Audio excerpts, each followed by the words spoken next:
Selamat pagi teman-teman. Kita melanjutkan topik pembicaraan pada kesempatan ini, yaitu bagaimana cara mendengarkan yang baik dalam asesmen keperawatan. Masih dalam topik besar, yaitu wawancara kepada pasien. Ingat, wawancara artinya di sini kita mempunyai tujuan untuk mendapatkan data dari pasien yang kita kelola. Bagaimana trik atau cara mendengarkan yang baik ketika kita berinteraksi, melakukan wawancara dalam proses asesmen keperawatan ini, kita akan bahas sesuai dengan tujuan pembelajaran, yaitu memahami terkait cara mendengarkan yang baik dalam asesmen keperawatan.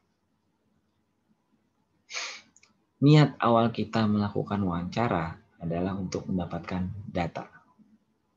Artinya, kita harus memasang kedua kuping kita untuk mendengarkan. Namun, mendengarkan di sini dengan cara yang aktif. Fokus berarti kita mendengarkan apa yang disampaikan oleh pasien.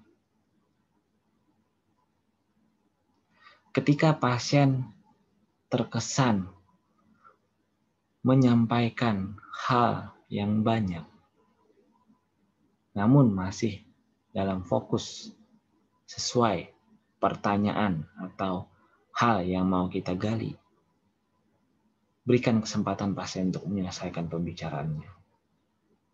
Namun, ketika penjelasannya sudah agak jauh menyimpang dari fokus data yang kita harapkan, kita bertugas untuk memfokuskannya kembali. Kita tarik kembali pasien atau omongan pasien kepada pertanyaan kita. Kemudian, ketika kita tanya-tanya pasien dan pasien terkesan blocking atau menutup diri, bersabarlah sejenak. Kalau perlu, kita berikan respon. Apakah pasien tersebut memahami konten pertanyaan kita? Atau dia bingung dalam hal menginterpretasikan apa pertanyaan kita? Bisa saja kita nanti mengulang kembali pertanyaan kita, atau jika pasien sudah memahami apa yang kita ingin tanyakan, hanya saja dia belum bisa mengungkapkan apa jawaban dari pertanyaan kita, maka bersabarlah. Proses blocking pada pasien biasa adalah hal yang biasa terjadi.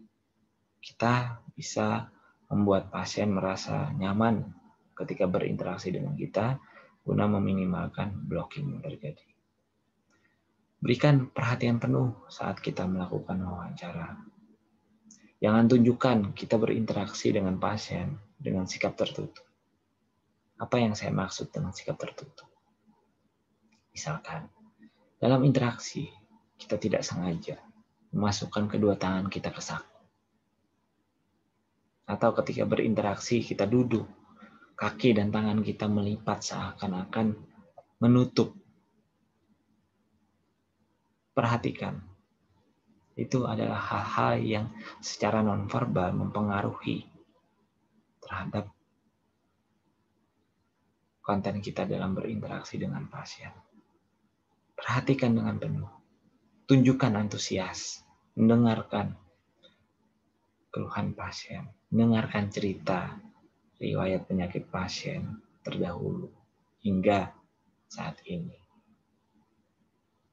Gali, klarifikasi jika ada hal-hal yang menurut kita membingungkan atau masih mempunyai dua makna, perjelas apa yang dimaksud dengan pasien. Sekali kita mengulang apa yang telah dikatakan pasien, bisa saja untuk memberikan penegasan. Kemudian, bantu pasien untuk menyimpulkan apa yang dia katakan.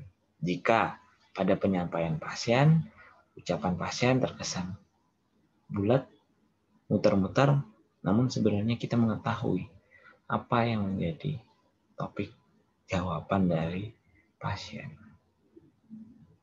Itu tadi cara mendengarkan yang baik. Semoga bermanfaat untuk semua. Sampai ketemu di video berikutnya. Terima kasih.